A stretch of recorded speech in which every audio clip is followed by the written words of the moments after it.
সেই নদীটার নাম আলোড়ে নদী। গ্রামের পুরনো ভাষায় যাকে বলে আলো কেড়ে নেওয়া নদী।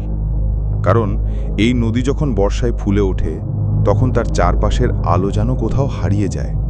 শুধু ঘন কালো জল আর কুয়াশা, যেন এক অদৃশ্য অন্ধকার এই নদীর বুক বেয়ে নেমে আসে, যা সমস্ত আলো গিলে নেয়।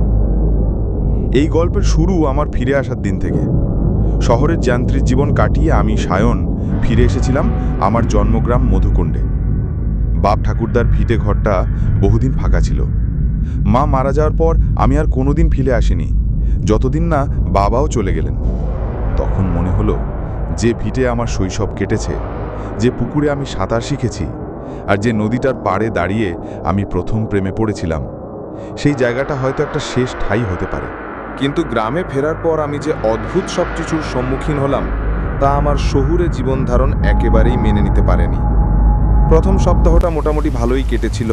হালকা বৃষ্টি, নতুন ধানের গন্ধ, নদীর ধারে হাঁটাহাঁটি, সবই যেন একটা শান্তি এনে দিয়েছিল। কিন্তু সেই শান্তি বেশি দিন টিকল না। একদিন সন্ধ্যার আগে আগে গ্রামের পুরনো লোকজন আমাকে সাবধান করলো, এই বর্ষার সময় নদীর পাড়ে সন্ধ্যের পর যাস না সায়নদা, ওখানে কেউ থাকে। আমি হেসে বলেছিলাম, কে থাকবে নদীর পাড়ে? চোর। তারা চুপ করেছিল। শুধু এক বৃদ্ধা বলেছিলেন, মানুষ নয় ও, মানুষ নয় ও। আমি এসব কুসংস্কার বলে উড়িয়ে দিলাম, কিন্তু নিজের মনকে বুঝিয়ে উঠতে পারছিলাম না। কারণ আমি আগেও কিছু অনুভব করছিলাম। বিশেষ করে নদীর পাড়ে দাঁড়ালে মনে হতো কেউ যেন পিছন থেকে ডাকছে। কানে শুনতে না পেলেও শরীর টের পেত সেই স্পর্শ। একদিন সন্ধেবেলায় ঠিক করলাম আমি নিজেই যাচাই করে আসব। টর্চ, মোবাইল, ছাতা নিয়ে হাঁটা ধরলাম নদীর দিকে। বৃষ্টি তখন থেমে গেছে। আকাশে শুধু বজ্রের আলো ঝলকানি। নদীটা এতটাই ফুলে উঠেছে যেন তার বুক চিরে কিছু বেরিয়ে আসতে চাইছে। নদীর পাশে পৌঁছে টের পেলাম অদ্ভুত একটা শব্দ হচ্ছে। না ব্যাঙ, না মাছ, না পোকা। এই শব্দ যেন কেউ ধীরে ধীরে হেসে উঠছে। হাওয়ায় কাঁপছে গাছের ডাল, কিন্তু বাতাসে যেন কোনো জীবন নেই।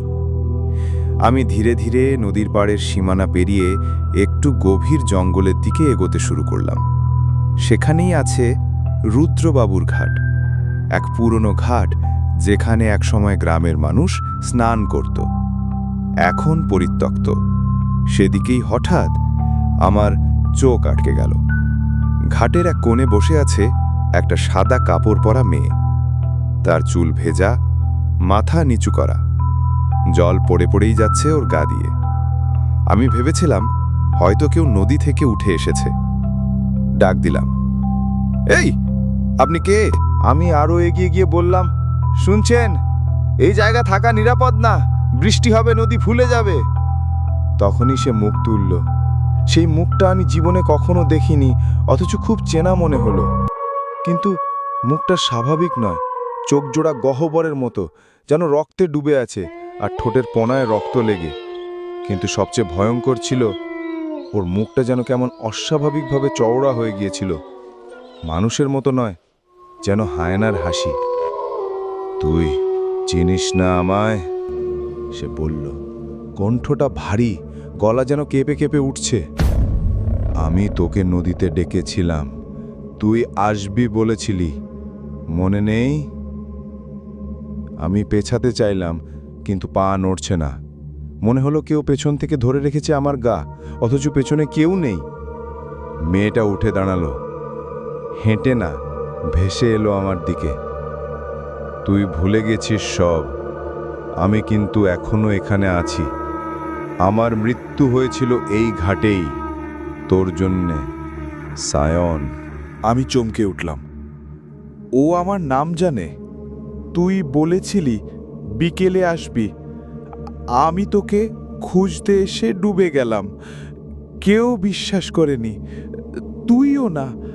কিন্তু আমি তো মরিনি, আমি তো এখনো এখানে, নদীর পাড়ে। আমি জোরে চেঁচিয়ে উঠলাম।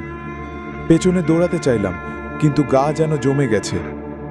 চারপাশে শুধু কুয়াশা, নদীর গর্জন আর এক নারী কণ্ঠের বিলাপ। তুই এলে আমি তোকে ছাড়ব না। আমি অজ্ঞান হয়ে গেছিলাম। চোখ খুলে দেখি আমি গ্রামের প্রাথমিক স্বাস্থ্যকেন্দ্রে। পাড়ার লোক বলল আমাকে নদীর পাড়ে অচেতন অবস্থায় পেয়েছে।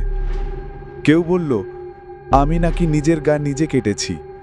কেউ বলল আমি পাগলের মতো হাসছিলাম। কিন্তু আমি জানি আমি একটা আত্মাকে দেখেছি, একটা ছায়া যাকে আমি কোনোদিন দেখিনি, অথচ সে আমার নাম জানে।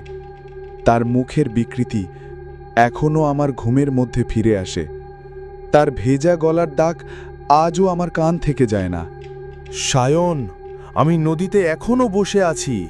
একদিন তুই আসবি, আমি তোকে নিয়ে যাব। আজও যখন বর্ষার রাতে নদীর ধারে কুয়াশা নামে, তখন অনেকে বলে ঘাটে একটা মেয়ে বসে থাকে, চুল ভিজে, চোখে রক্ত, যার হাসি ঠান্ডার ছায়ার মতো। কারোর দিকে তাকিয়ে থাকে, অপেক্ষা করে।